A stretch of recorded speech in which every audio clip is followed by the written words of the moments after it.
Barrister Asaduddin Owaisi MP व सदर कुल हिंद मजलिस से इत्तेहादुल मुस्लिमीन ने कहा है कि हिंदुस्तान में एक कमज़ोर वज़ीर आज़म और खिचड़ी या कसीर जमाती हुकूमत कायम होनी चाहिए ताकि समाज के कमज़ोर तबक़ात को फ़ायदा हो सके। उन्होंने कहा कि ताकतवर वज़ीर आज़म से सिर्फ ताकतवर लोगों को फ़ायदा पहुँचता है। वो अहमदाबाद में प्रेस कॉन्फ्रेंस से खिताब कर रहे थे। उन्होंने आम आदमी पार्टी पर भी तनकीद की और कहा कि वो हुक्मरान जमात बीजेपी से अलग नहीं है क्योंकि इसने बिल्किस बानो केस में मुजरिमों की रिहाई पर खामोशी इख्तियार की। सदर मजलिस ने ऐलान किया कि मजलिस इत्तेहादुल मुस्लिमीन गुजरात के असम्बली इंतखाबात में अपने उम्मीदवारों को मैदान में उतारेगी और पूरी ताकत से लड़ेगी। ये इंतखाबात दिसंबर में मुतवक्को है। वज़ीर आज़म मोदी पर तनकीद करते हुए उन्होंने कहा कि जवाहरलाल नेहरू के बाद सबसे ताकतवर वज़ीर आज़म ने बेरोज़गारी, महंगाई, चीनी दरअंदाजी, सनअतकारों के बैंक कर्ज और कारपोरेट्स के कर्ज माफ़ करने के बारे में सवाल करने पर सिस्टम को जिम्मेदार ठहराया। देखिए, 2024 के लिए नीतीश कुमार का आप नाम लेते हैं, मगर जब गुजरात में जो प्रोग्राम हुआ था 2002 में, उस वक्त तो नीतीश भाजपा के साथ थे। फिर वो बीजेपी के साथ मिलकर बिहार में सरकार बनाए। 2015 में छोड़ दिए, 17 में फिर भाजपा के साथ आ गए।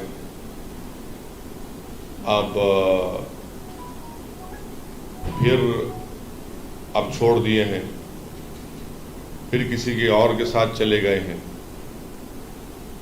तो ये नीतीश कुमार साहब जॉर्ज साहब से शुरू किए थे, जॉर्ज फर्नांडिस साहब से। अब ये हो रहा है। और कल बिहार में किसी एक जगह पर दंगा हुआ, गड़बड़ हुई, तो एक 8 साल के मुस्लिम बच्चे को अरेस्ट कर लिए और एक बीमार जो ऑपरेशन हुआ घर में पड़ा हुआ है उसको भी उठाकर लेकर चले गए। तो 24 से पहले जो लोग कोशिश कर रहे हैं, कोशिश करिए, मगर मेरा मानना ये है कि अगर आप चेहरों से मुकाबला करेंगे नरेंद्र मोदी का, तो फिर भाजपा को फायदा हो सकता है। तो बजाय उसके जो जितने भी लोकसभा की सीटें हैं उस पर हम सबको बीजेपी से मुकाबला करने की ज़रूरत है।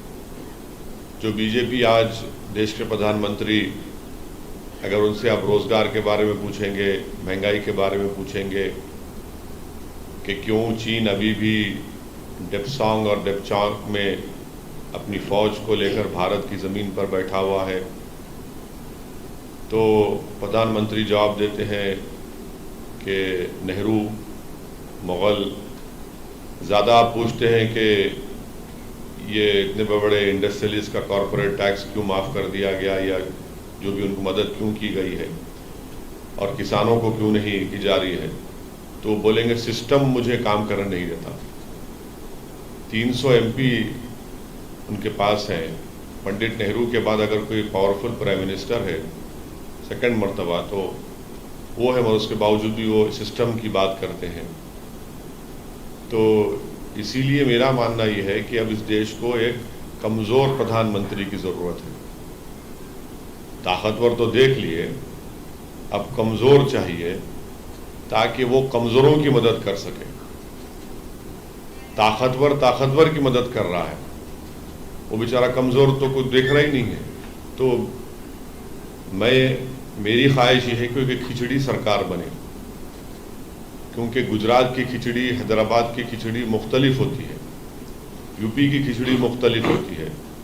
और जैसा कि आपको याद होगा कि एक शिमला की एक हमारी महिला ने कहा था कि प्रधानमंत्री नरेंद्र मोदी ने किसी ज़माने में उनको खिचड़ी बनाना सिखाया था, तो वो भी खिचड़ी अलग है। तो इस देश को इस तरह की खिचड़ी सरकार की ज़रूरत है। तो कमज़ोरी बन जाए प्राइम मिनिस्टर, तो कमज़ोरों का फ़ायदा होगा, क्योंकि ताकतवर बन रहे हैं तो ताकतवरों को ही फ़ायदा हो रहा है, कमज़ोरों को नहीं हो रहा है। तो 24 के लिए ये कोशिश होनी चाहिए। और देखिए क्या क्या होता है।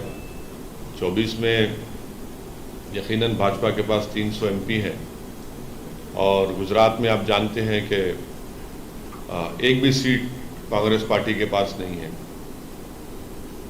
84 में एक मुसलमान एमपी बने थे, उसके बाद से अब तक कोई नहीं बना है। तो ये सब चीज़ें हैं, देखना है कि कैसा होगा। 24 के लिए तो अभी टाइम है, पहले गुजरात का चुनाव हो जाए असेंबली का, फिर उसके बाद आगे आगे देखते हैं क्या क्या होता है।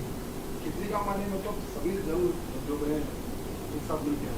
नहीं, देखिए, जब 2004 से 2014 की सरकार थी यूपीए की, हम 2012 में यूपीए को छोड़ दिए थे, क्योंकि वो लोग उस वक्त आंध्र प्रदेश में कम्युनल राइट्स ये वो सब गड़बड़ करा रहे थे। मगर एक बात तो आपको मानना पड़ेगा कि जीडीपी का ग्रोथ रेट 8-9% था, अब हमारा 3-4% पे आ चुका है। अब बीजेपी से आप बोलेंगे तो बोलेंगे नहीं नहीं, कोविड आ गया था, फिर यूक्रेन, भाई कोविड से पहले भी हमारा ग्रोथ रेट गिरा हुआ था। तो इसीलिए देखिए, कोई कमज़ोरी बन जाए तो वो देश के कमज़ोरों को मजबूत करेगा। तो कमज़ोरों के लिए ज़रूरी है ये चीज़ 24 का चुनाव बहुत बड़ा।